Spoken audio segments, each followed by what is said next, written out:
시편 36편.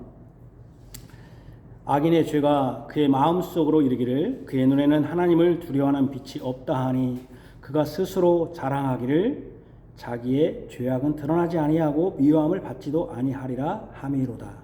그의 입에서 나오는 말은 죄악과 속임이라. 그는 지혜와 선행을 그쳤도다. 그는 그의 침상에서 죄악을 꾀하며 스스로 악한 길에 서고 악을 거절하지 아니하는도다. 여호와의 주의 인자하심이 하늘에 있고 주의 진실하심이 공중에 사무쳤으며 주의 은은 하나님의 산들과 같고 주의 심판은 큰 바다와 같으니이다. 여호와의 주는 사람과 짐승을 구하여 주시나이다. 하나님이여 주의 인자하심이 어찌 그리 보배로운지요.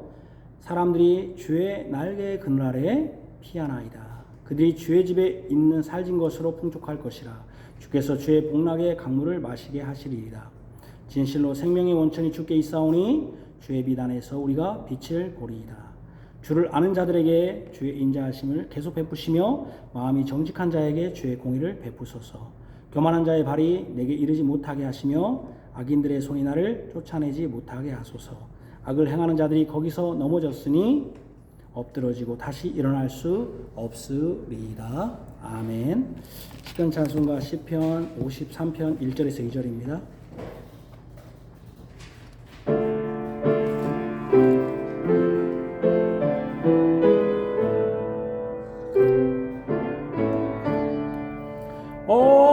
어리석은 자 맘에 이르기 주 하나님이 없다 하는도다. 그들은 부패하며 악을 행해 선행하는 자 하나도 없네. 하나 없네. 주 하늘에서 인생 살피사 지각 있는 자 있나 보려 하고 하나님 찾는 자를 보려 하나 선을 행한 자 하나도 없네. 하나 없네.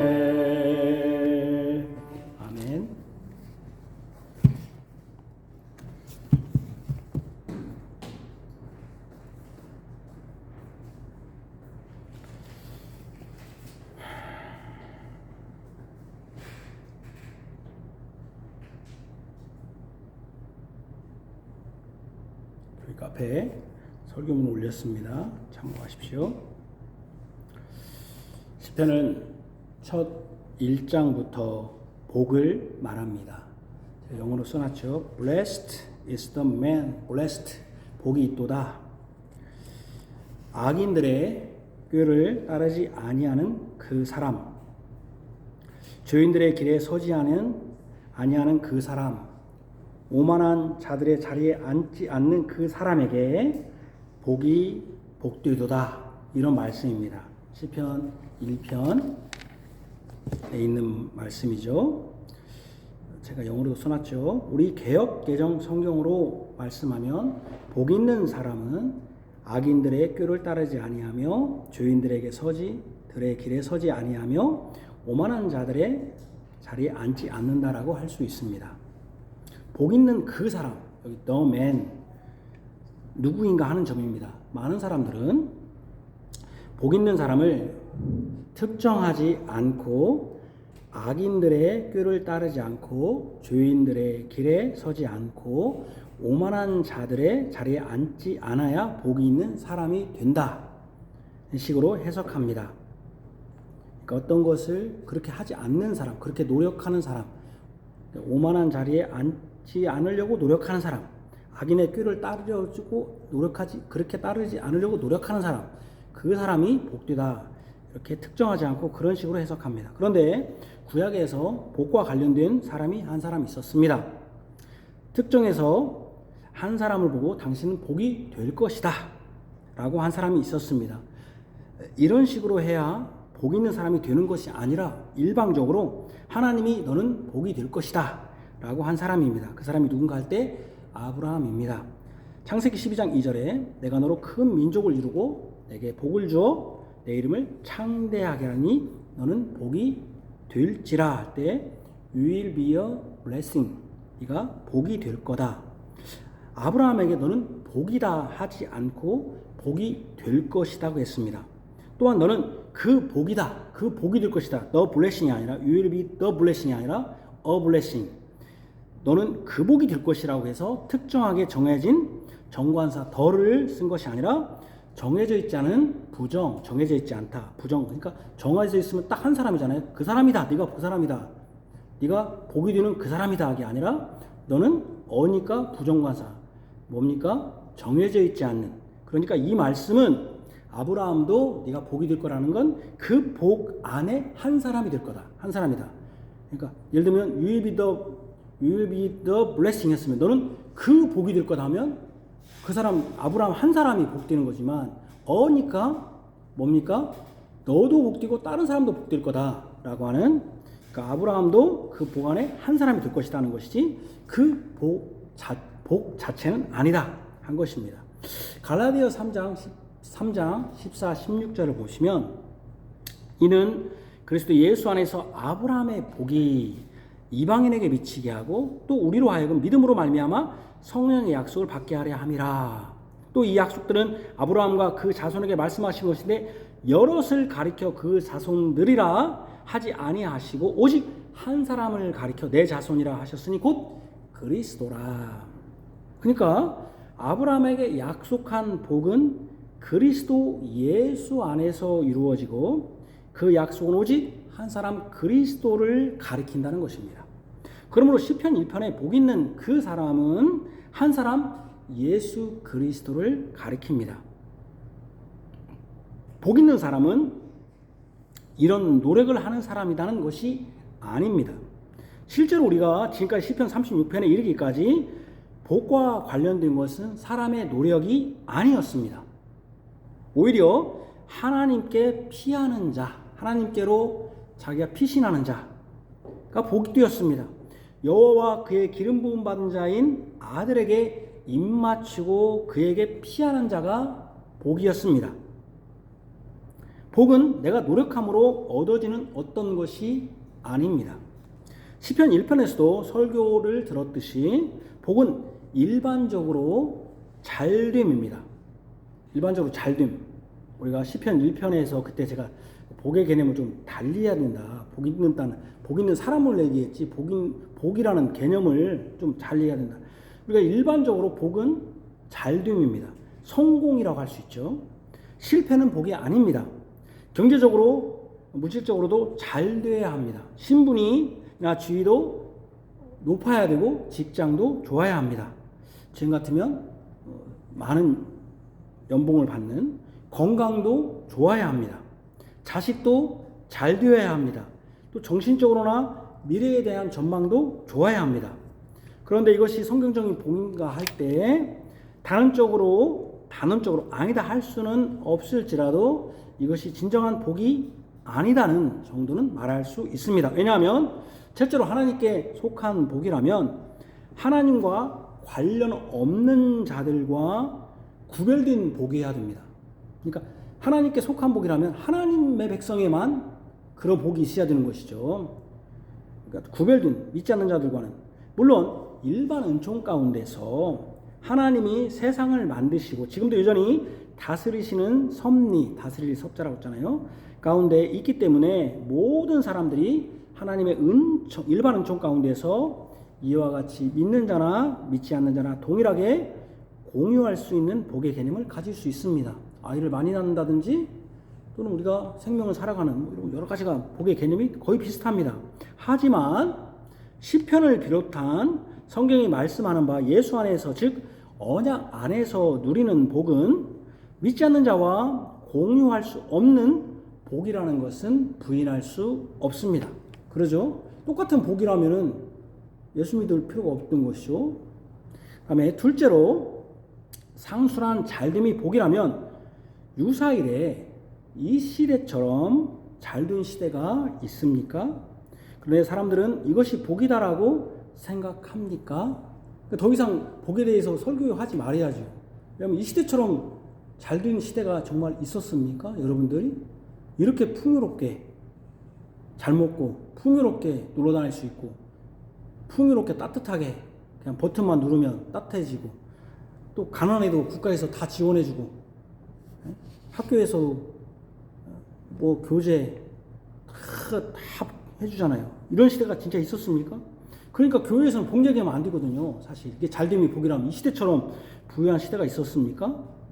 근데 여전히 지금도 사람은 복 받기를 바라고 강단에서도 복 얘기는 계속 끊이지 않고 있지 않습니까? 정말로 사람들은 이것이 복이다라고 생각합니까? 여러분들은 나는 복 받은 사람이라고 생각하십니까? 자, 여러분 한번 손 들어보세요. 나는 복 받은 사람이에요. 손 들어보세요. 복 받은 사람이에요? 본인만 그렇게 생각할 수도 있고, 그렇죠. 본인은 만족하고 살아야죠. 근데 다른 사람들이 그걸 인정해 또 해줘야 하잖아요. 그죠? 복 받은 사람이다. 예. 감사합니다. 한 명은 있네, 우리 교인 안에. 예. 대부분은 복 받은 사람이라고 생각하지 않는다는 거죠. 둘째로, 상술한 잘됨이 복이라면, 그 다음에 생각하고 싶다. 여러분들이 아무리 가난해도 우리 부모님 시대보다는 훨씬 부유합니다. 우리 부모님 시대보다는 더 부유합니다. 얼마나 가난했는지 몰라요. 말도 못했죠. 과거보다 병이 많다고요? 그만큼 여러분들이 오래 산다는 증거이고, 그럼에도 지금 그 병으로 살고 있다는 것은 병원의 혜택을 누리고 있다는 증거입니다. 그러죠? 여러분 같은 옛날 같으면 다 죽었을 사람들이 이렇게 이 정도 병 걸렸으면. 근데 다 지금 여기서 살고 있잖아요. 얼마나 병의 약이나 병원의 혜택을 누리고 있어요. 그죠? 집이 옹색하다고요? 과거에는 한 집에서 다 같이 살았고 결혼해도 시부모님과 같이 살았습니다. 아이들이 성적이 안 나온다고요? 과거보다 더 많이 공부를 할 여유가 있는 아이들이 많고 여러분 아이들도 과거 어느 시대보다 더 잘 배우고 있습니다. 직장을 얻기 힘들다고요? 임금을 많이 받는 직업, 일이 편한 직업을 얻으려니까 그런 것입니다. 지금 의대 열풍이 분 것도 아주 잘된 아이들, 공부를 잘하니 잘된 것이니까 그 잘된 아이들이 더 잘된 직업과 더 많은 돈을 벌기 위한 것 때문에 지금 의대 열풍이 분 거 아닙니까? 여기서 우리가 깨달아야 할 것이 있습니다. 과거나 지금이나 변하지 않는 것이 있다는 거예요. 그럼에도 불구하고 그게 무엇입니까? 과거나 현재나 똑같이 사람에게 있는 것은 지금보다 더 잘 되고자 하는 욕망, 욕심입니다. 분명히 복이 잘 되는 것이라고 했다면 과거보다 지금이 더 잘 되었으니 복 받았다 해야 하는데, 그래서 어느 누구도 자신은 그렇게 해야 되고 나는 더 이상 복 받으려고 노력하지 않아 라고 해야 되는데 어느 누구도 자신은 복 받았다고 하지 않습니다. 그죠?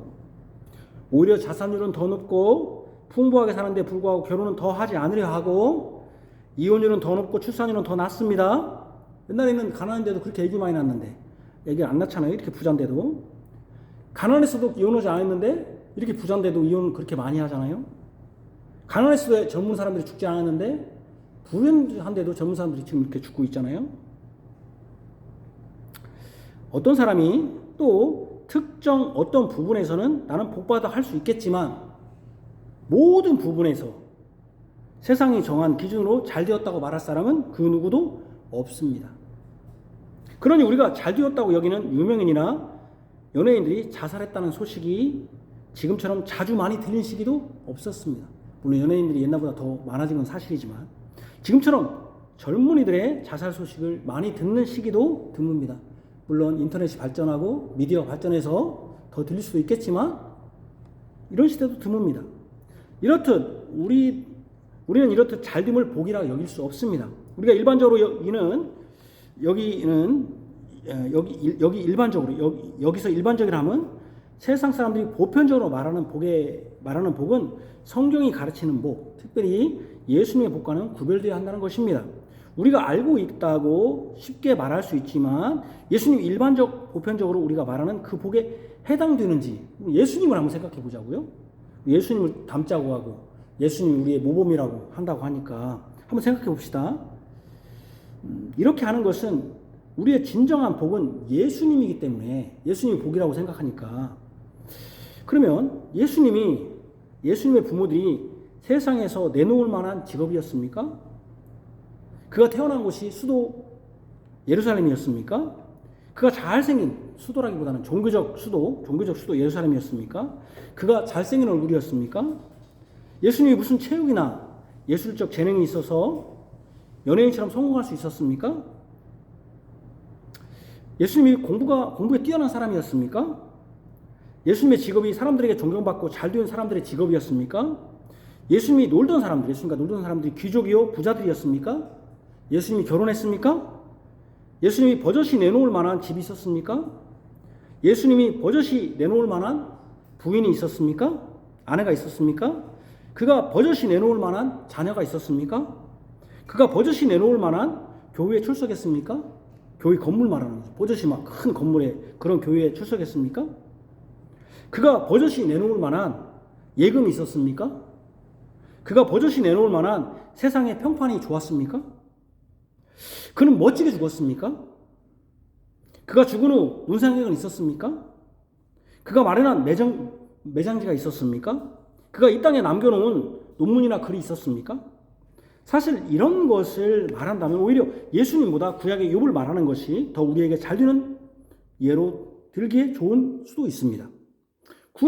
만약 여러분이 예수님 같은 집안에 예수님 같은 사람이 아들이었다면 믿음이 좋아서 자식이 잘 됐다거나 믿음이 좋아서 집안이 잘 되었다고 할 사람은 아무도 없을 것입니다.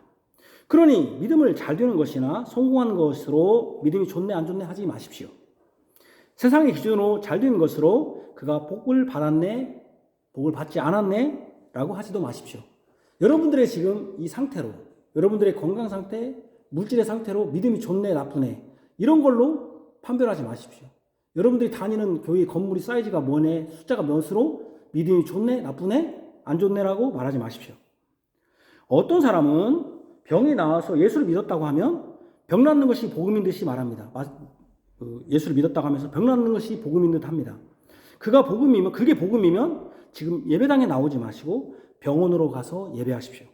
어떤 사람은 우리 아들이 좋은 직장이 되어서 복을 받았다고 합니다. 그게 복음이면 그 좋은 회사에 가서 예배하십시오. 어떤 사람은 돈을 잘 벌어서 복을 받았다고 합니다. 그러면 돈 앞에 예배하십시오. 돈 앞에서. 그것은 복음이 아닙니다.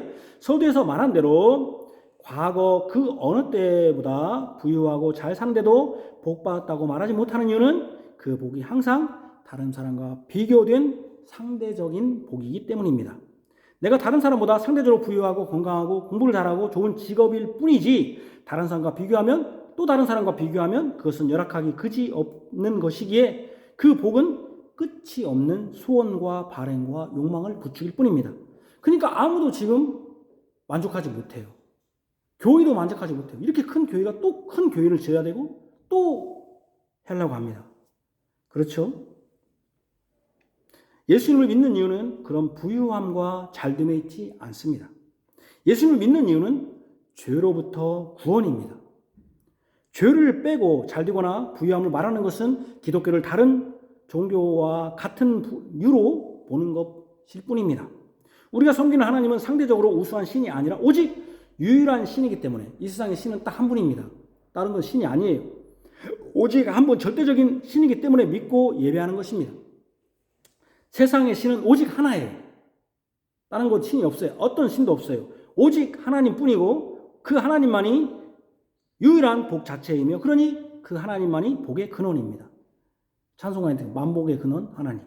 저는 오늘 본문으로 다음과 같은 제목과 내용으로 설교하고자 합니다. 복 있는 자를 대적하는 악인들과 복 있는 자를 따르는 의인들. 악인의 세계관, 삶의 태도, 삶의 방향. 의인의 세계관, 삶의 태도, 삶의 방향. 첫 번째, 시편은 분명히 복 있는 사람은 소유나 물질적, 정신적, 육체적 잘 되는 사람이라고 하지 않습니다. 만약 그것이 복이라면 시편에는 슬픔과 탄식이 없어야 하며 원수들의 흥함과 원수들로 인한 고난으로 구해달라는 기도는 없어야 합니다. 그것은 잘됨이 아니기 때문입니다. 실패가 무슨 잘된 거예요? 실패는 금기시 돼야 되는 거죠. 성경에서 그게 말이라면. 그러나 시편을 여러분도 보시면 다윗은 항상 쫓깁니다. 항상 간구합니다. 잘돼서 간구하는 게 아니에요. 항상 잘못돼 갖고 간구합니다. 시편 1편은 복 있는 자가 있습니다. 그 분은 단수로서 분명히 예수 그리스도입니다. 시편 1편은 의인들과 악인들을 언급합니다. 의인들은 뭡니까? 악인들은 바람에 나는 겨와 같도다. 의인들의 회중에 들지 못한다. 악인들과 의인들이 분명히 있습니다. 분명히 복 있는 자의 단수와 비교되는 복수입니다.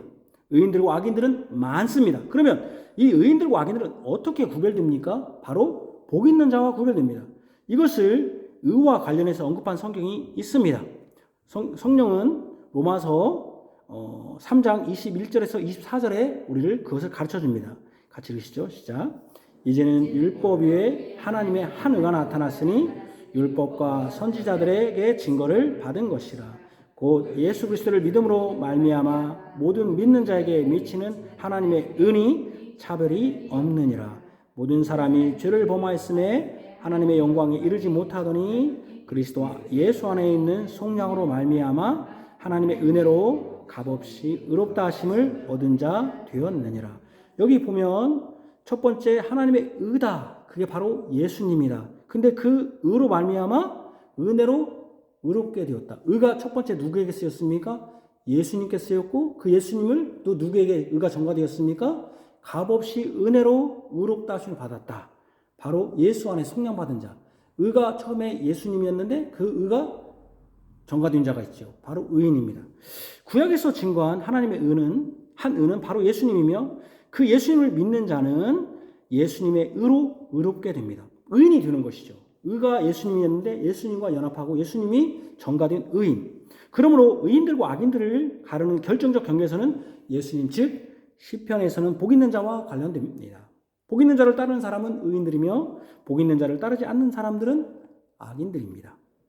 악인들의 세계관. 먼저 시편 36편은 복 있는 자를 따르지 않는 악인들의 세계관, 삶의 태도, 삶의 방향을 언급합니다. 악인들의 세계관. 이게 악인들의 세계관은 죄로 완전히 지배된 세계관이에요. 그래서 하나님을 두려워하지 않아요. 1절입니다. 악인들은 복 있는 자인 예수님을 따르지 않는 자들입니다. 믿음이 전혀 없는 자들이에요. 그들의 세계관이라는 건 이 세상을 보는 방식, 눈이죠. 그들이 보는 세계는 그들의 마음의 생각에서 비롯되는 seeing입니다.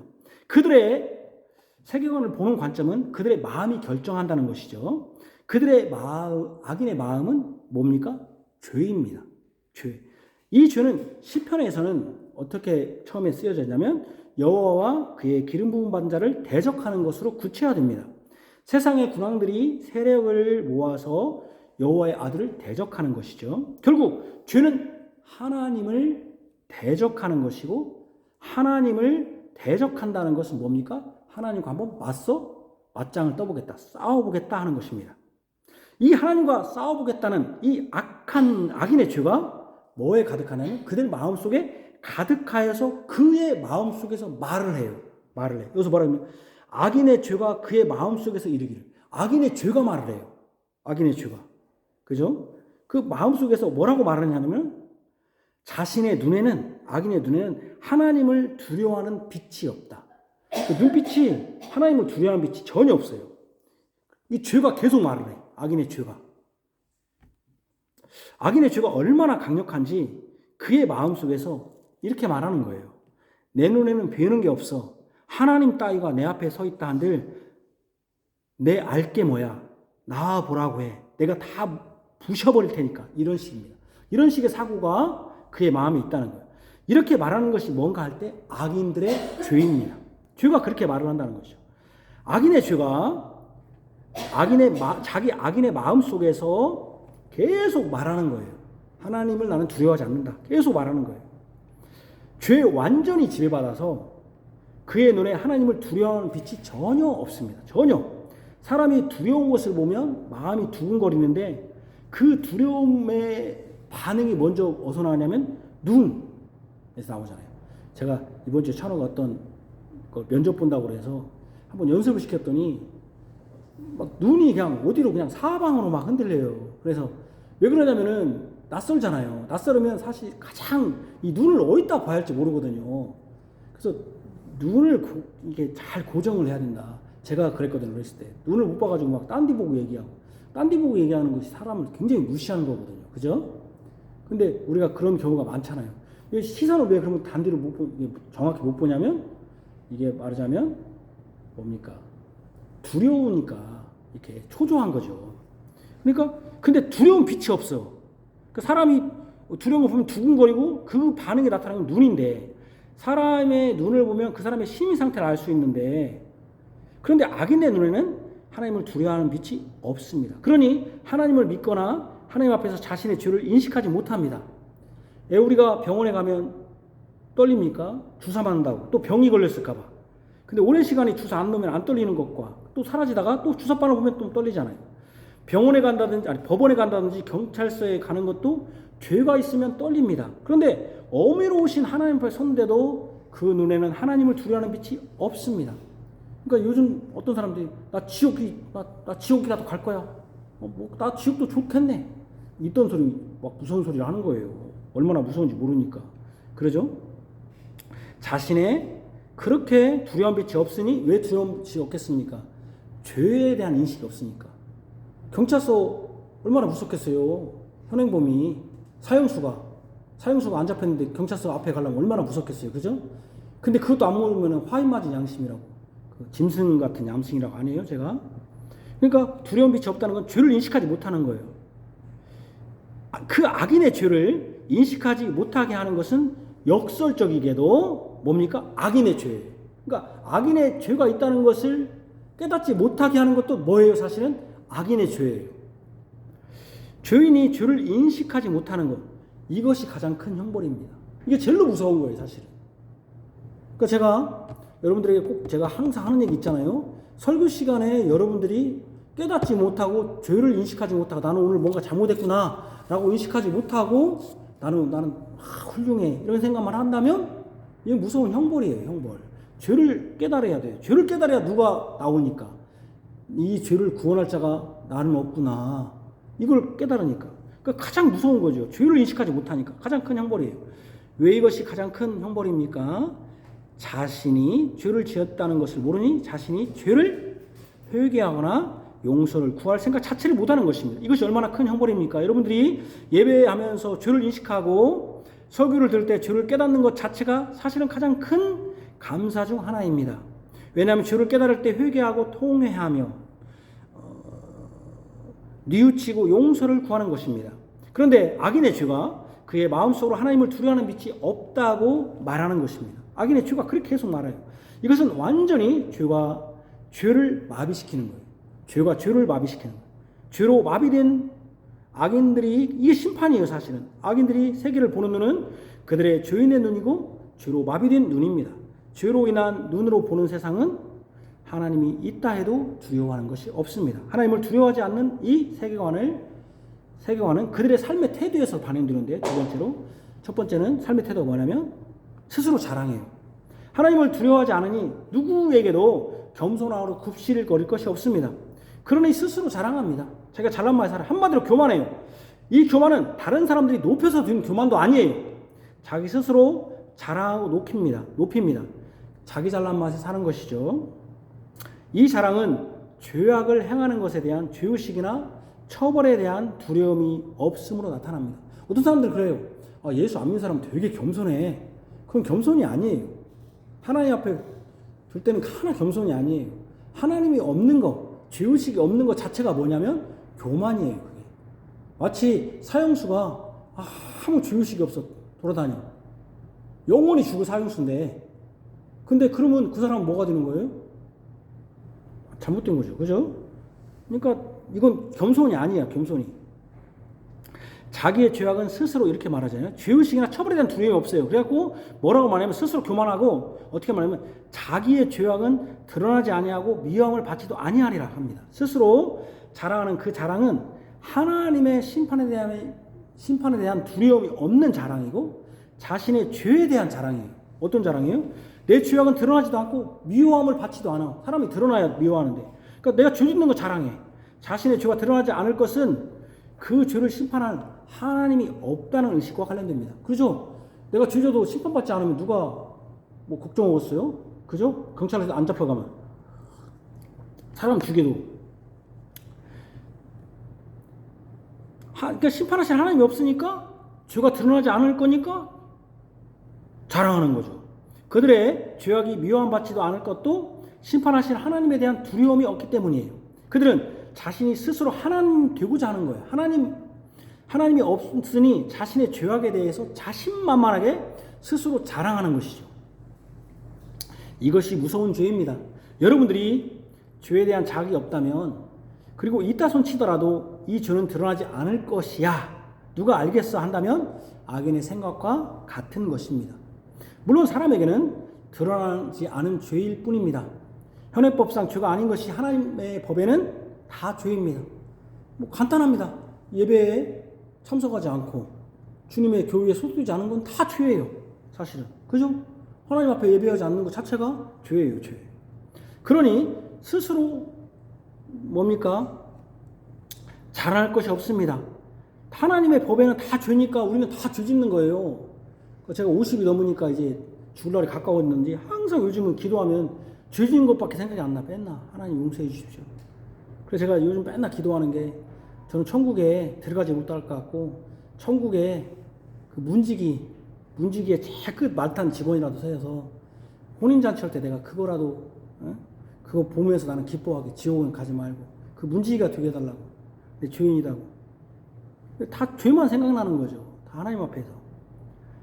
근데 이 사람들은, 그러니까 우리는 스스로 자랑할 게 없어요. 하나님 앞에 다 죄인이니까. 사형수인데 뭔 사형수가 자랑할 게 뭐가 있어요.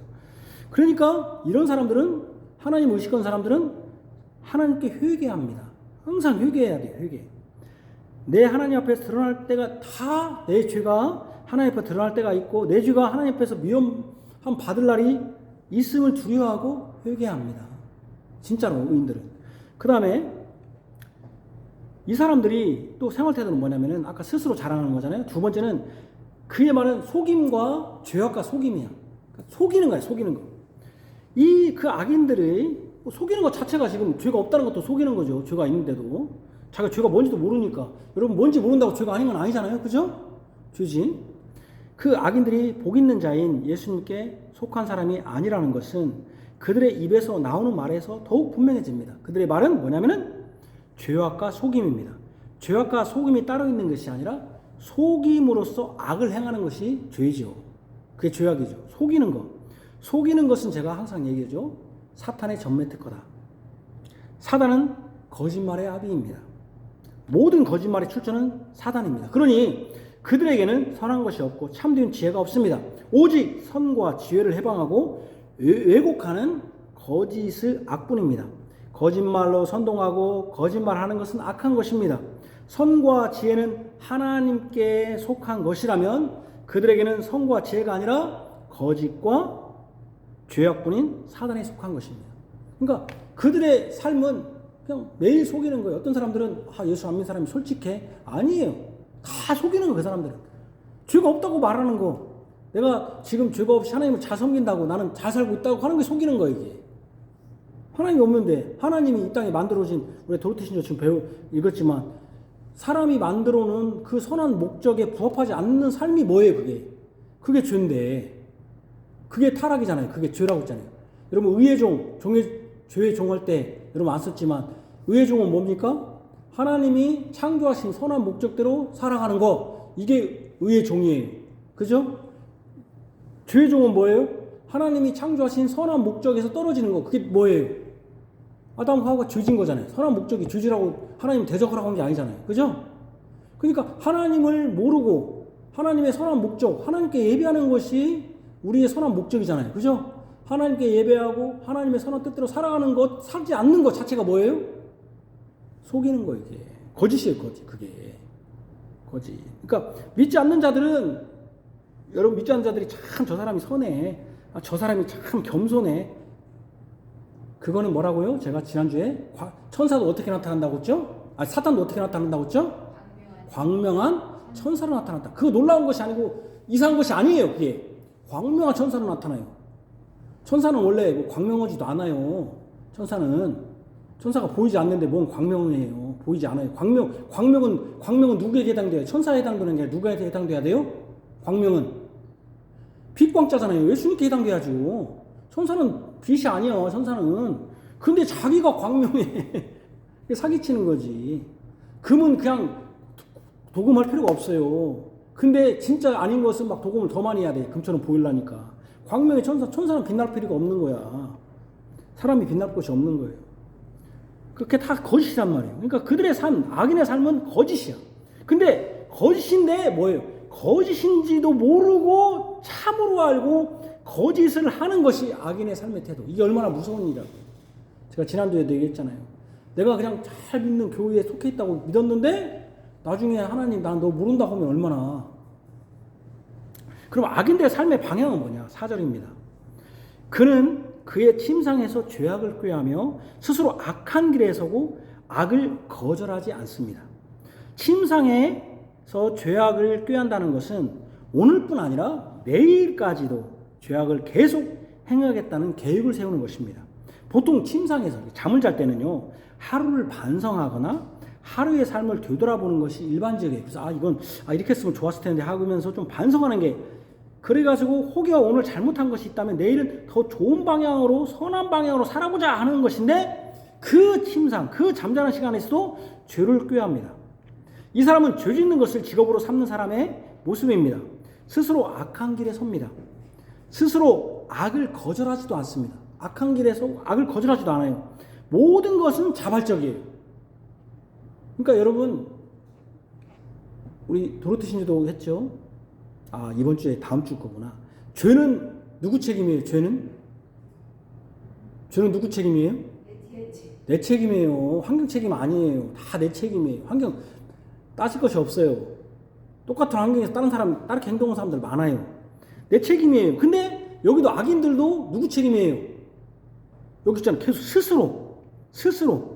스스로 악한 길에서, 나는 악한 길에 가겠다고, 나는 악한 길에 딱 쓴단 말이에요. 스스로 악을 거절하지 않아. 악을 거절하는 게 자기 스스로 악한 길에 쓴다고. 엄마지 아시겠죠? 나는 예수 이렇게 해서 못 믿어. 그 쓸모없는 소리예요. 응? 다 쓸모없는, 스스로 하는 거예요. 스스로. 그럼 우리는 스스로 믿었어요? 스스로 안 믿었어요? 우리는? 선택이죠. 하나님의 선택. 스스로 안 믿었어요. 이때는. 나 스스로 믿었어요. 나 내 발 걷고 왔는데요. 나 병 걸려갖고 왔어요. 스스로 온 거 아니에요.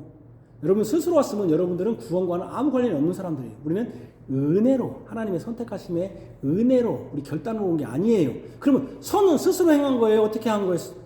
우리가 선을 행한 것은 어떻게 한 거예요? 스스로 한 거 아니에요. 그건 어떻게 행한 거예요? 찬우야, 어떻게 행한 거야? 예수 그리스도의 은혜. 성령의 능력으로, 예수 그리스도의 은혜와 성령님의 지도하심과 인도하심으로 우리가 선을 행하는 거예요. 선은 내 스스로 하는 게 아니에요. 그러니까 선이나 이런 것은 내 스스로 하는 게, 그러니까 내가 그래서 뭐라고 그래요? 내 스스로 했으면 뭐가 있다? 우리 안에? 공로가 있다. 내가 이만큼 잘났으니까 이렇게 쓴 것입니다. 그러니까 여러분들이 공부 잘하는 것도 스스로 잘한 게 아니에요. 그런 거는. 만약 스스로 잘했다면 뭐가 되는 거예요? 고가 되는 거고, 내 의가 되는 거예요. 그러면 누가 없어져? 예수님이 없어요. 그래서 제가 얘기하잖아요. 여러분들이, 제가 만약에 그럴 사람들 없겠지만 설교를 잘한다는 것도 내 능력이 아니에요. 그래서 우리는 이 교회 안에서는 내 공로가 있다 없다? 없다. 업적이 없다. 그래서 제가 우리 교회에서 내가 몇 년을 해갖고 내가 이렇게 했으니까 우리 교회가 부흥되고, 내가 헌금해가지고 부흥되고, 이런 소리 하는 사람들은 사실은 의인이다, 악인이다? 스스로 했다고 전하. 스스로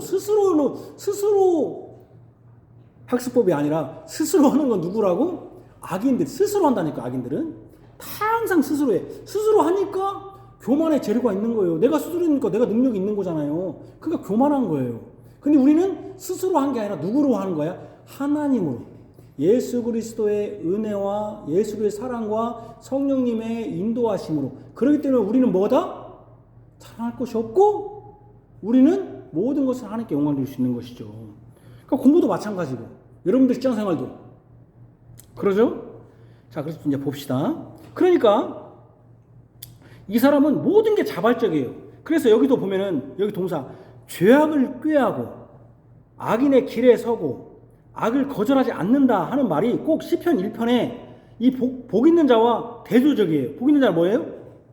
오만한 자리에 서지 않고, 오만한 자리에 앉지 않고, 악인들에게 서지 않고, 죄인들에게 서지 않고, 죄인들의 길에 가지 않고. 그렇잖아요? 여기 보면 이 악인들의 꾀, 죄인들의 길에 서는 것, 오만한 자리에 앉는 것, 이것과 지금 죄악을 꾀하고 길에 서고 악을 거절하지 않는 것이 이 복 있는 자와 동등해. 동등하다는 건 뭐예요? 내가 복 있는 자인 예수님과 맞서보겠다라는 태도예요. 악인들의 태도는. 악인들의 태도는 내가 한번 싸워보자. 이게 제일 무서운 거예요, 이게. 그래서 복 있는 자에게 맞서 대적하는 것입니다. 악인들의 삶의 방식은 확고해요. 그들의 삶은 확고해요. 복 있는 자를 대적하는 것입니다. 여러분, 그 사람이 진짜 겸손한지 사기꾼인지 아닌지 딱 알 수 있어요. 안 믿는 사람들 참 좋아요. 근데 딱 교회 얘기하면은요, 딱 돌변해. 제가요, 어떤 사람하고 잘 얘기해. 그러다가 교회 와보세요. 예수 믿으세요. 딱 돌변해. 그다음부터 말 안 해. 뭔 말인지 아시겠습니까? 그 사람들은, 악인들은 확고해요. 다른 건 다 좋아. 예수님 나오면, 하나님 교회 나오면 딱 변해. 확고해. 그들의 삶의 방은 확고해. 복 있는 자를 대적하는, 예수님을 대적하는 거예요. 제가 요전날 설교 시간에 말씀드린 적이 있죠.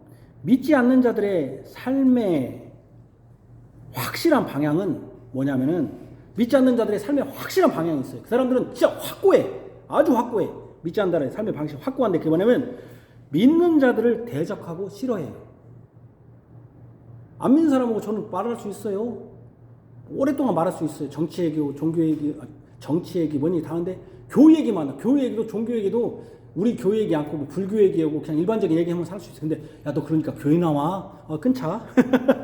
제 친구 중에 그런 애가 있거든. 야, 이렇게 하고 하자. 그럼 끊어.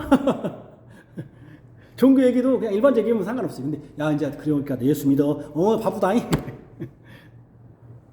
확고해요. 아주 믿지 않는 자의 삶은 방식 아주 확고해요. 뭐예요?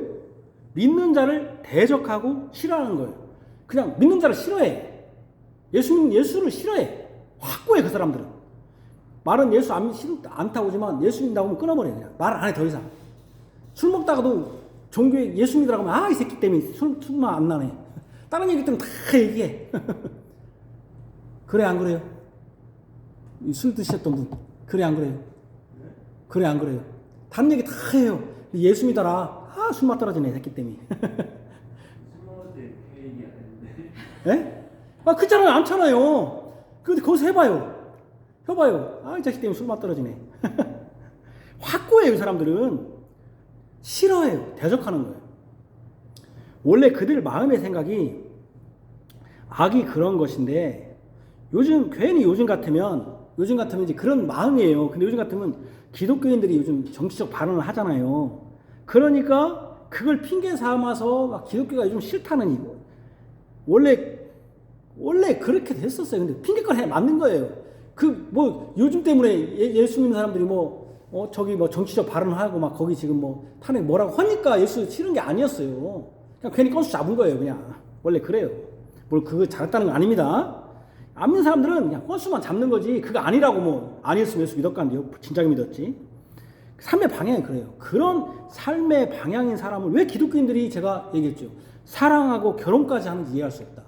여러분들이 혹시 결혼을 한다고 하면은 그 사람이 진짜로 예수를 믿었다는 개종을 해야 돼요. 세례 교인이 되고, 그래서 그가 신앙이 있는지 검증해야지. 아무렇지도 않은데 그냥 결혼했다? 그 아이들을 믿는 아는 자와 결혼시켰다? 천국 백성은 어떻게 지옥 백성하고 우리나라 사람을 북한에 오고 결혼시킬 수 있어요? 그런 사람 하나도 없을 거야, 아마. 그래, 안 그래요? 소생영 선생님, 애가 결혼을 못하네. 그랬더니 북한에 가요. 김일성 대학 나와가지고 김일성 옆에 있는데 지금 스웨덴에서 지금 대사를 하고 있네. 근데 딸을 봤더니 너무 딸이 예쁘다고 나 결혼해야겠다고. 결혼시켜야죠, 잉? 시켜야 돼. 정원 선생님, 딸이 하나 있는데 그냥 안 가네. 근데 북한에 그냥 김일성이 오고 아주 친해가지고 거기는 그냥 평생 일하는데 먹고 사는데 그 아들이 그냥 딸을 보더니 좋다고 결혼하자고. 우리 여기 오면 여기 한국은 아무것도, 강남은 아무것도 아니야. 낮춘다고. 결혼시켜야지? 안 시킨다고 저렇게 설리절리 하잖아. 그런데 교회에서 목사가 그렇게 예수 믿는 사람은 결혼하면 안 됩니다 했더니 그럼 딱 뭐라고 하는지 알아요? 지가 결혼시켰란 감이? 지가 소개시켜주려는 게 소개시키도 하면서 목사가 저런 소리요? 이런 소리를 한다니까. 여러분, 제가 오죽하면 이러겠습니까? 요즘 사람 너무 결혼을 그렇게 하니까 제가 이거 열낼 것이 아닌데 오죽하면 제가 그런 소리 하겠어요. 찬호, 너도 결혼하지 말아야 된다. 결혼 않더라도, 나 혼자 살더라도, 나 예수 안 믿는 사람하고는 나는 절대 안 합니다. 나는 여자를 안 봅니다. 내가 설령 결혼하지 않더라도. 그런 생각 자체를 하면 안 돼요. 예수 안 믿는 사람하고 내가 결혼한다는 생각 자체를 해서는 안 돼. 만약에 결혼한다면 내가 좋아해요. 그 사람하고 놓치고 싶지 않아요. 그러면 그 사람한테 나는 결혼해야겠습니다. 그러니 우리 북한에 나만 넘어오면 되잖아요. 그래서 한국 국적을 따세요. 그러잖아요. 그러면 되잖아요. 그죠? 북한하고 할 수 있잖아요. 그죠? 북한 사람 하려면은 북한에서 한국으로 넘어와서 한국 국적 따시고 여기서 생활하십시오. 할 수 있죠. 결혼하고 싶으면 예수를 믿으시고 세례를 받으시고 그래서 그 증거를 보이시면 할 수 있죠. 자, 그러면 의인의 세계관, 삶의 태도, 삶의 방향. 의인은 뭐냐? 의인의 세계관. 악인들과 의인들의 세계관의 공통적인 특징은 하나님입니다. 공통적인 특징인데 악인들과 의인들의 공통적 특징은 하나님이에요. 근데 그러나 하나님을 인식하는 방식은 완전 반대야. 악인들도 하나님이 있어요. 근데 악인들은 하나님의 마음을 의식하지만 두려움이 없어. 하지만 복 있는 사람을 따르는 의인들에게는, 바로 예수님을 따르는 의인들에게는 세계 전체가 하나님의 인자하심과 의와 구원으로 가득 찬 터전이야. 여기 보세요. 5절과 6절 한번 봅시다. 5절에 여호와의 주의 인자하심이 하늘에 있고 주의 진실하심이 공중에 사무쳤으며 주에는 하나님의 산들과 같고 주의 심판은 큰 바다 같으니라. 여호와의 주는 사람과 짐승을 구하여 주시나. 여기 보면 하늘, 공중, 산, 바다, 산과 짐승, 이게 다 뭐예요? 온 세계 아니에요? 그러니까 의인들에게 세계는 하나님의 인자하심, 의와 구원으로 가득한 터전이에요. 의인들에게 하늘과 공중은 하나님의 인자하심, 진심으로 가득한 곳이에요. 이것은 온 세상이 하나님의 인자, 즉 사랑으로 가득했으며 하나님의 진실하심으로 가득하다는 것입니다. 하늘은 하나님의 계신 곳이지만 공중은 즉 하늘과 땅 가운데, 공중은 사단의 장소가 아니라 부분적으로 신약에서 그렇게 표현하거든요. 하늘과 공중 모두에 다 하나님의 사랑과 진리만이 충만하다는 것입니다. 의인들에게는 모든 우주 만물이 다 하나님을 나타내는 극장이에요. 그리고 하나님의 진리를 증거하는 터전이에요. 온 세상은 하나님의 사랑과 진실하심을 매일 매 순간 증거한다는 것입니다. 의인들에게 있어서 온 우주 만물은 하나님의 집이에요. 그리고 하나님의 발등상이에요. 하나님의 존재하신다는 것을 알리는 터전이에요. 인자하심, 즉 하나님의 사랑이 하늘에 있는 이유는 하늘에 항상 우리가 아무런 보상이 없이 하늘에 떠 있는 해가 있고 밤에 달과 별이 있고 하늘에서 내리는 비가 있고 이슬이 있고 그렇죠? 여러분 지금 우리가 이 봄이 돼가지고 얼마나 따뜻합니까? 이거 따뜻하게 하려면 얼마나 우리가 돈 많이 들여야 돼, 그죠? 또 겨울에 또 따뜻하게 그 추우니까 또 우리가 얼마나 눈을 즐기면서 얼마나 또 좋은 겁니까? 그죠? 그거 우리가 돈 얼마나 사랑하십니까? 우리를 다 무료로 다 베풀어 주시잖아요. 공기도 그러죠? 계절에 그 다음에 이슬, 바람, 기온의 변화, 이 모든 것 하나님의 사랑을 베풀어 주시는 거예요. 그 다음에 공중은 하늘의 진실하심 이 가득해요. 왜요? 낮과 여름에 해가 항상 떠 진실하게. 진실한 건 뭐예요? 똑같은 여상하다는 거잖아요. 밤에 여상이 똑같게 해와 달이 일정한 기간 동안의 흐름 속에서 변함없이 떠요. 변함없이 뜨고 지어요. 또 이른 비와 늦은 비가 계절에 따라서 변함없이 내리고 계절이 변함없이 이게 진실하잖아요. 우리가 아니 여름 그렇게 춥더니 또 3월 되니까 또 이렇게 따뜻해졌어요. 그죠? 조금 가면 또 더워질 거야. 누가 이거 우리가 에어컨을 막 빵빵 틀었으니까 겨울에? 여름에 막 온풍기를 빵빵 틀어서 여름 된 겁니까? 진실하고 요상이 똑같아. 하나님께서 이걸 드러낸다는 거죠. 땅은 어떻습니까? 바다는 어떻습니까? 하나님의 고노운 심판과 구원이 이루어지는 터전입니다. 하나님의 공의로우심을 하나님의 산들과 같다고 표현합니다. 산들. 하나님의 산들은 예루살렘 성이 아니라 하나님이 지으신 산들을 말씀합니다. 하나님의 공의로우심이 산처럼 웅장하고 흔들리지 않으며 높아서 모든 것을 압도한다는 것을 산들처럼 표현한 것이죠. 그 다음에 주의 심판은 큰 바다와 같다고 한 것은 간단히 심판하는 것이 아니라 그 심연 깊은 우리 마음속 깊은 곳까지 광범위하게 심판한다는 것이죠. 껍데기만 보고 심판하는 게 아니라 이 세상이 무질서하고 법 없는 자들이 번성한 것처럼 보이고 악인들의 죄가 드러나지 않고 미워함을 받지 않을 것이라고 스스로 자랑하지만 실제로는 큰 바다와 산들처럼 주님의 공의로우신 심판이 있을 것임을 분명히 하신다는 것이죠.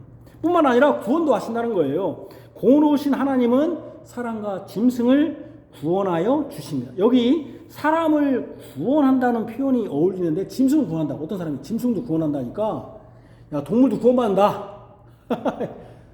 이 헛소리입니다. 여기서 짐승을 구원한다는 것은 짐승도 먹여주시는 것이죠. 산에 풀을 주셔갖고 짐승도 먹여주신다는 것이 구해준다는 게 생명을 구해준다는 게 무슨 뭐 사람처럼 구해준다는 게 아니라 땅에 있는 사람들이 구원받는 것이 크게 뭐예요? 우리가 여러분 일반 원천 가운데서 모든 사람들이 뭡니까? 이 식물을 해와 있고 이 해를 통해서 비가 내리고 그래서 식물을 통해서 살고 있잖아요. 그런 구원받는다는 거죠. 하늘과 공중, 산과 바다, 땅은 모두 하나님의 섭리이며 하나님의 증거되는 곳입니다. 모든 만물이 하나님을 증거한다고 의인들은 인식해요. 그러니까 밖에만 나가면 하나님이 다 보이는 거야. 의인들은. 이것이 세계를 보는 눈이야. 의인들의 삶의 태도는 뭐냐면 의인들은 주님의 사랑이 보배롭다. 7절 하나님의 주의 인자하심 어찌 그리 보배로운지요. 그 주님의 사랑의 품에 안기기를 원해요. 사람들이 주의 날개 그늘 아래 피하나이다. 피하나이다. 이는 주의 날개 그늘 아래 피합니다. 이는 애굽에서 이스라엘 백성이 나올 때 쓴 표현, 즉 독수리 날개로 업어서 나온다고 했는데 그것과 유사합니다. 독수리 날개로 업고 왔다는 것은 구원을 의미하듯이 주의 날개 그날에 피한다는 것은 안전한 곳에서 구원을 얻는 모습을 떠올리죠. 그러죠? 그 새끼가 품는 것처럼.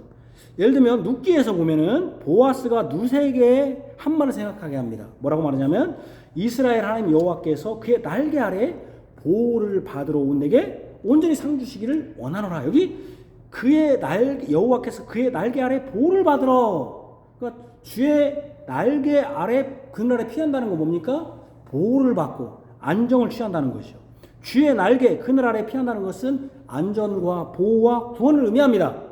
이는 시편에 계속된 복의 원천인 여호와께 피한다. 아까 여호와께 피한다 그랬잖아요. 피한다는 것과 같은 의미입니다. 여호와를 대적하는 것이 아니라 여호와께 피하는 사람이 의인인 것이죠. 이것은 시편에서 의인들에게 일관되게 보이는 모습이에요. 의인들은 그들의 생명 원천이 어디 있냐? 내 생명 원천, 내 생명의 뿌리, 루트가 어디 있냐? 할 때 하나님께 찾습니다. 여기 보면은 9절에 진실로 생명 원천이 주께 있사오니 생명의 근원이 자신 스스로에 있다고 여기지 않아요. 여러분들 내가 지금 내가 능력 있고 내 직업 때문에 이렇게 다 살고 있습니다. 나 운동 덕분에 살고 있습니다. 라고 생각하는 사람은 잘못된 거예요. 그것은 스스로 하는 거예요. 그냥. 그것을 하나님이 운동해야죠. 당연히. 그리고 여러분들이 무슨 일을 잘 먹어야죠. 그러나 우리의 생명 원천 뿌리는 뭐냐? 하나님께 있다. 그렇게 느끼는 거예요. 항상 인정하는 거예요. 스스로 있다고 여기지 않아요. 생명 원천이. 그들이 빛나는 것은 자신 스스로 빛나는 발광체가 아니에요. 우리는. 의인들은 빛은 발광체가 아니라 반사체예요. 우리는 해가 아니라 뭐예요? 달이야. 달. 진실로 생명의 원천이 주께 있사오니 주의 비단에서 우리가 빛을 보리이다. 이거 보셨어요? 주의 비단에서 우리가 빛을 봐. 주께서 빛날 때 우리가 빛나는 거야. 예수님의 빛 때문에 우리가 빛나는 거야. 생명 원천이 주께 있다는 구체적인 것은 그가 주의 집에 있다는 것으로 표현돼요. 여기 보면 8절에 집은 한 가정이 머무는 곳이고 그 가정에서 한 생명이 태어납니다. 이는 집이 그러니까 집안에 가정이 있고 그 가정 안에서 한 생명이 태어나잖아요. 부부를 통해서 한 생명, 그러니까 생명 원천이 가정에서 생기듯이, 그러니까 이거 집을 지금 7절에 집을 끄집어 내온 것은 꼭 집과 같다는 거예요. 하나님의 집이 지금 하나님 집에 있다는 거예요, 우리가. 그래서 가정에 사는 집은 생명이 태어나는 곳이면서 또 뭐예요? 그 생명이 태어난 그 부모님에 의해서 태어난 아이가 먹을 것과 입을 것, 양육에 필요한 것들을 공급해 주는 곳이 집이에요. 시인이 그래서 주의 집에 있는 살진 것으로 풍족할 것이라 주께서 주의 복락의 강물을 마시게 하시리라 한 이유가 이런 점이에요. 집의 의미를 끄집어온 것이. 의인들은 주님이 생명 원천이며 그 주님이 계신 집에 풍족하게 된다는 것을 확신합니다. 악인들의 삶의 태도는 날마다 의인들의 삶의 태도는 한마디로 주님의 품과 주님의 집, 곧 주님에게만 생명과 빛이 있음을 고백하고 그분으로 생명의 의미를 찾는 자들, 이게 삶의 뭐예요? 의미예요, 그들이. 삶의 태도야, 삶의 태도. 그럼 삶의 방향은 뭐냐? 10절, 12절. 진실로 의인들은 주님을 아는 자들입니다. 그들은 생명과 생명의 원천과 그 생명의 원천의 핵심인 빛과 물, 왜 제가 빛이라고 합니까? 빛을 보리니 또 주의 복락의 강물, 물이 있잖아요. 물과 빛이 없으면 못 살잖아요. 그것이 누구로부터 나온다? 하나님으로부터 나온다는 것을 알아요, 의인들은. 그들은 주님이 생명 원천일 뿐이 아니라 자라게 하시고 풍족하게 하시는 분이라고 알아요, 의인들은. 항상 그런 자세를 갖고 있어요. 그가 어떤 삶을 살더라도 나는 주님이 나의 생명이고 주님이 나를 먹여주시고 주님이 나의 빛이고 물이고 나를 풍족하게 하시는 분이다라고 항상 인식해. 그러니까 항상 그들의 안에는 뭐가 있어요? 하나님이 있어. 악인들도 하나님이 있어. 근데 어떻게 해?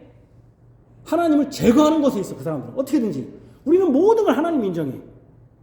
무슨 말인지 아시겠습니까? 지금 여러분들의 삶의 터전에서도 모든 걸 하나님 인정해야 돼. 하나님 인정해. 그렇기 때문에 그분을 계속 의지하기를 원해. 왜? 생명 원천이 풍족하게 하는 게 그분이 있기 때문에 지금만 의지하는 게 아니라 계속 의지하려고 그래. 같이 읍시다. 시작. 주를 아는 자들에게 주의 인자하심을 계속 베푸시며 마음이 정직한 자에게 주의 공의를 베푸소서. 뿐만 아니라 어떻게 하면 자신이 악인들의 유혹에서 벗어나게 해줄 것을 강구해. 어떻게 했습니까? 10절, 11절. 교만한 자의 발이 내게 이르지 못하게 하시며 악인들의 손이 나를 쫓아내지 못하게 하소서. 악인들의 유혹에서 벗어나게 해달라고 그래. 자신도 악인과 같은 부류에 속하고 있는 연약하고 유혹에 넘어질 수 있는 자임을 알기에 그 악인들에게서 보호해 주시기를 위해서 강구해. 교만한 자의 발이 내게 이르지 못하게 하시며 악인들의 손이 나를 쫓아내지 못하게 하소서. 그는 악인들이 어떻게 될 것을 알아요. 악인들이 어떻게 했냐면 12절에 악을 행하는 자들이 거기서 넘어졌으니 엎드러지고 다시 일어날 수 없다는 걸 알아. 그래서 주님이 의인에게 계속해서 사랑을, 인자를 베푸시기를 원해요. 한편으로 악인들이 넘어져서 일어나지 못하게 하셔서 의인들을 유혹하거나 그로 인해서 의인들이 해를 당하지 않게 해달라고 항상 강구해, 기도해. 그러니까 그들의 삶의 방향은 뭐겠어요? 악을 꾀하는 게 아니라 주님을 계속 의지하고 싶어. 주님께서 나에게 그래서 악인들이 넘어지기를 원해. 그리고 악인들이 나에게 공격하지 않기를 원해. 그러려면 어떻게 해야 돼? 내가 주님의 집에 계속 있어야 돼. 난 주님의 생명 원천에 계속 있어야 돼. 그러기 위해서는 어떻게 해야 돼? 내가 주님께서 나를 계속 주님께 구해. 의존하는 거야. 제가 우리 도르트신 했죠. 성경 공부와 하나님 말씀과 기도가 첫 번째가 뭡니까? 의존하게 한다. 나를. 하나님은 의존하는, 우리는 의존하는 자야. 내가 스스로 나는 섰다 하는 사람이 아니야. 나는 주님 의지하겠습니다. 그게 기도와 말씀이야. 나는 주님 의지하겠습니다. 이게 의인들의 삶이라는 것이죠. 항상 악인들의 그 유혹. 나는 완벽하지 못합니다. 그 교만한 자들, 악인들에게서 속이는 것에서 나를 벗어나게 해주십시오. 항상 기도해. 항상 구해. 그런 것을 소원해. 내가 구한다는 게 맨날 기도한다는 게 아니라 그런 걸 항상 마음에 둬요. 나는 주님을 의지해 살아야 됩니다. 이게 진짜 나에게 뭡니까? 복입니다. 주님이 나의 복입니다. 주님께 계속 피하는 거죠. 사람은 딱 두 가지로 구분돼요. 잘 된 사람과 안 된 사람이 아니라. 성공한 사람과 실패한 사람이 아니라, 공부 잘하는 사람과 공부 못하는 사람이 아니라 딱 두 가지로 구분돼요. 복 있는 사람을 따르는 의인들과 복 있는 사람을 따르지 않는 악인들로 구분돼요. 이걸 더 쉽게 얘기하면 믿는 자와 믿지 않는 자로 구별돼요. 딱 구별돼요. 그 두 가지밖에 없어요. 이 세상에. 경제적 여건, 사회적 지위, 건강상 여건, 피부색 등으로 구별하지 않습니다. 우리는 어떤 것도 그걸로 구별해서는 안 돼요. 믿는 자와 믿지 않는 자와 복 있는 자인 예수 그리스도를 따르는 의인들과 따르지 않는 대적하는 악인들로 구별돼야 돼요. 복도 의인들과 악인들로 구별돼요. 그가 예수님을 따르면 복 있는 자예요. 복 있는 자에 속한 자예요. 복된 자예요. 복 있는 자를 따르는 사람들은 의인들이며 그들이 예수 안에서 복됩니다. 복 있는 자를 따르지 않는 자는 악인들입니다. 그들에게는 의로운 심판을 받을 것입니다. 아멘. 기도하겠습니다. 하나님 아버지, 주께서 악인들과 의인들을 구별하셨습니다. 그 구별은 바로 복 있는 자이신 예수 그리스도를 따르는 자들은 의인들이며 복 있는 자를 대적하고 미워하고 싫어하는 자는 악인들입니다. 악인들은 그들의 죄가 말합니다. 나는 하나님을 두려워하는 것이 없어. 내 죄가 드러나지도 않을 것이고 내 죄가 사람들에게 드러나지도 않기 때문에 미워함 받지도 않을 거야. 자신만만하고 교만합니다. 스스로 자랑하고 교만합니다. 그의 삶의 태도는 항상 죄 짓는 것에 담대합니다. 누워서 잘 때도 죄를 꾀합니다. 내일은 무슨 죄를 짓까? 그래서 어떻게 사람을 속여먹을까? 어떻게 사람을 속여서 나와 같은 불의로 만들까? 이것이 사실은 사단이 첫사람 아담에게 행한 일이고 지금도 그런 자들이 있습니다. 그들은 굉장히 겸손한 척하고 사람들에게 굉장히 인격적으로 대해주고 사람들에게 굉장히 따뜻하게 대해줍니다. 광명의 천사인 것이죠. 사단은 광명의 천사로 나타납니다. 우리 믿지 않는 자들은 오히려 세상에서 잘 되지 않고 어떤 때는 좀 더 이기적인 것도 같기도 하고 왜냐하면 모임에 참석을 하면 참석하지도 않고 어디 놀러가자면 놀러가지도 않고 분위기 띄워야 되는데 축 처지는 노래나 불러서 않고 노래도 부르지도 않고 술 먹으러 하는데 술도 먹지도 않고 분위기 깨는 사람이 되고 지 잘난 맛에 뺐나 저는 뭐가 잘났는지 예수 믿는다고 하면서 뭐 잘났니 찬송이나 불러쌓고 이런 소리를 들어가면서 예수 믿는 사람들이 우리를 조롱할 때가 많이 있습니다. 아주 요즘은 예수 믿는 사람들이 그런 소리 안 들으려고 그들과 합세해서 끼리끼리 잘 돌아다닙니다. 그러니 사람들이 뭐라면 야 예수 믿는 사람이나 안 믿는 사람이나 다 똑같더라. 자는 교회만 주일날만 기독교이지 다른 때는 교회 안 가면 우리가 똑같은 애야. 이렇게 말을 듣습니다. 그러나 의인들의 삶은 그런 삶이 아닙니다. 확고합니다. 의인들의 삶은 하나님이 그들 마음에 분명히 있고 온 세상이 하나님의 인자하심과 진실하심과 공의가 펼쳐지는 곳입니다. 그렇기 때문에 이 세상에서 자신의 죄를 깨닫기 때문에 악인들처럼 죄를 두려워하지 않는 것이 아니라 하나님을 두려워함으로 죄 지키기를 두려워하고 항상 말이나 행동에서 주의합니다. 사람들이 나는 기독교인이라는 소리를 들어서 조롱받을까봐 그렇게 하는 게 아니라 의식하는 게 아니라 하나님을 의식하기 때문에 하나님 때문에 그래서 주의 날개 그늘 아래로 피하기를 원합니다. 또한 생명 원천이 하나님께 있음을 항상 고백합니다. 또한 복락의 강물이 주님으로부터 나온다는 것을 알기 때문에 항상 그분의 사랑, 그분의 인자하심을 계속 받기를 원합니다. 뿐만 아니라 그는 이 교만하고 악한 자들에게서 벗어나기를 구합니다. 그들이 유혹에서 벗어나고 그들이 자신을 공격할 때에 피하기를 원하고 그들에게서 보호해달라고 주께 구합니다. 점점 그러나 지금 교인들은 어떻습니까? 세속화되었습니다. 세상은 악인들은 분명히 우리를 싫어하고 미워하고 대적하는데 우리는 그들을 좋다고 따라가고 있습니다. 이러니 사단이 자빠지려고 해도 우리 보면서 힘을 얻습니다. 믿는 자들이 오는구나. 아무리 유혹해도 너무 안 오네 하면서 자빠지고, 나는 실패다 하고 좌절하고 딱 있을 때 한 사람이 문을 열고 딱 들어옵니다. 여기가 좋네요. 그런 악인들이 힘을 얻고 다시 일어납니다. 지금 그런 형국입니다. 우리 아이들이 공부는 많이 했지만 교회를 점점 떠납니다. 아이들이 물질은 많지만 그 물질을 하나님께 드리고자 하지 않습니다. 헌금하는 것은 싫어합니다. 자기를 위해 쓰고 자신들의 유흥과 자신들의 미래를 위해서 또 자신의 체면을 위해서 돈을 쓰기는 건 좋아하면서도 하나님께 드리는 것은 아무 의미 없다는 생각합니다. 11조가 아깝고 감사가 헌금이 아깝습니다. 그러면서 예수 믿는다고 합니다. 사단이 벌떡벌떡 일어날 겁니다. 넘어졌다고도 내 편도 왜 이렇게 많은가. 우리가 복 있는 자인 예수님을 따르는 자로서 의인인지 악인인지 이 세상을 구별하는 것은 두 가지밖에 없습니다. 이것을 우리가 분별해야 될 줄로 아옵니다. 예수님 이름으로 기도합니다. 아멘.